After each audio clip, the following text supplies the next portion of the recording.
నమస్తే, welcome to our channel.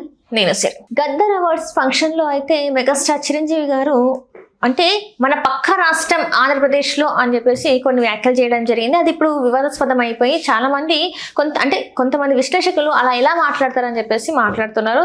So దీని మీద స్పందించడానికి ఈరోజు మనతో పాటు ఉన్నారు ప్రముఖ రాజకీయ విశ్లేషకులు చింతా రాజశేఖర్ గారు. నమస్కారం సార్. ఇప్పుడు చూసుకున్నట్టయితే చిరంజీవి గారు అంటే పక్క రాష్ట్రం అని చెప్పి సంబోధించడం జరిగింది గద్దర్ అవార్డ్స్ ఫంక్షన్లో. సినిమా ఇండస్ట్రీలో ఇచ్చే అంటే ఒక ప్రతిష్టాత్మక అవార్డ్స్ అంటే అదే అనమాట.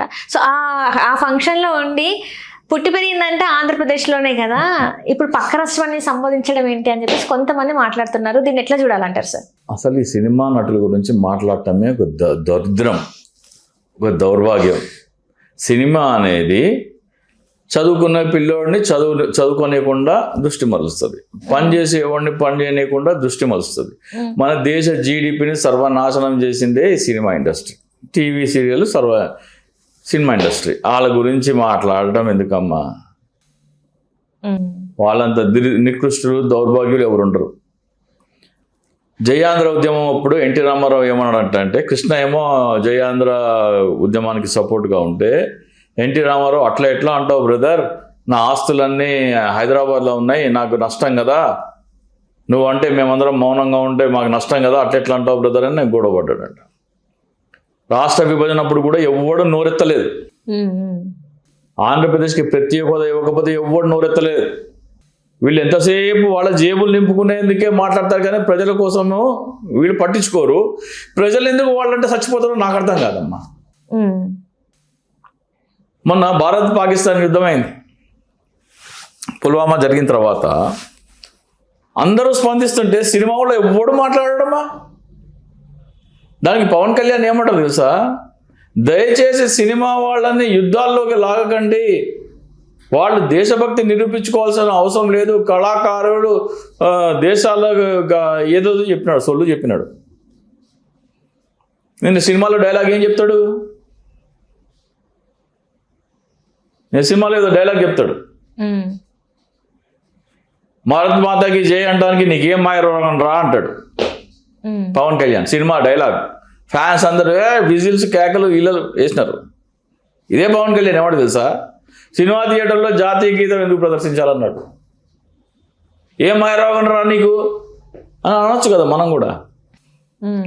సినిమా థియేటర్లో జాతీయ గీత ప్రదర్శన ఎందుకు చేయాలి అన్నావు కదా, నీకేం మాయరోగం రానాలా పవన్ కళ్యాణ్. ఎందుకంటే నేను ఆయనే అన్నాడు, భారత్ మాతాకి చేయంటే నీకేం మాయరోగం అన్నాడు కదా.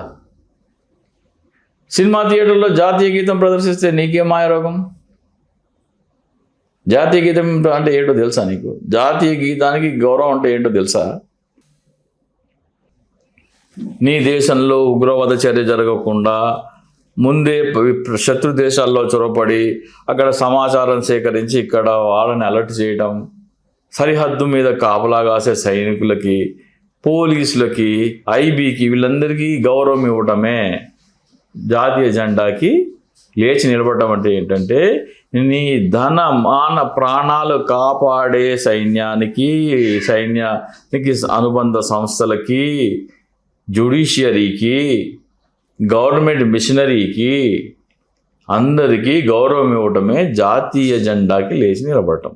దాని అర్థం కూడా తెలియని పవన్ కళ్యాణ్ జాతీయ జెండాకి ఎందుకు నిలబడాలని పవన్ కళ్యాణ్, ప్రకాష్ రాజ్, ఈ కమల్ హాసన్ మాట్లాడారు. ముఖానికి రంగులు వేసుకునేవాడికి విలువిస్తే ఇట్లాంటి చవట సన్నాసి దద్దమ్మలు, నికృష్టులు, నీచులు పుడతారు.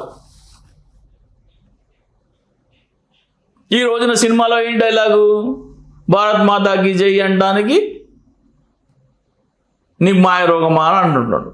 అంటే వీళ్ళ డబుల్ స్టాండర్డ్స్ చూసినావా? ఎట్లా పడితే అట్లా తిరుగుతారు. చిరంజీవి కూడా మన సోదర రాష్ట్రం అనాలి. నువ్వు పుట్టింది ఎక్కడ? మొగల్తూరు అని చెప్పుకుంటావు. నువ్వు సినిమా మొదట్లో ఎక్కడ ఉన్నావు? చెన్నైలో పెరిగినావు. తర్వాత హైదరాబాద్కి ఫిల్మ్ ఇండస్ట్రీ మారితే హైదరాబాద్ వచ్చినావు. ఈ రోజున హైదరాబాద్లో ఇది అంటావు, మా పొరుగు రాష్ట్రం అంటావు. సోదర రాష్ట్రం అన్నకి ఏం రోగం? కేవలం సంపాదన మాత్రం అంటే స్వార్థం, జేబులు నింపుకోవడమే. Right sir, right. Thank you so much.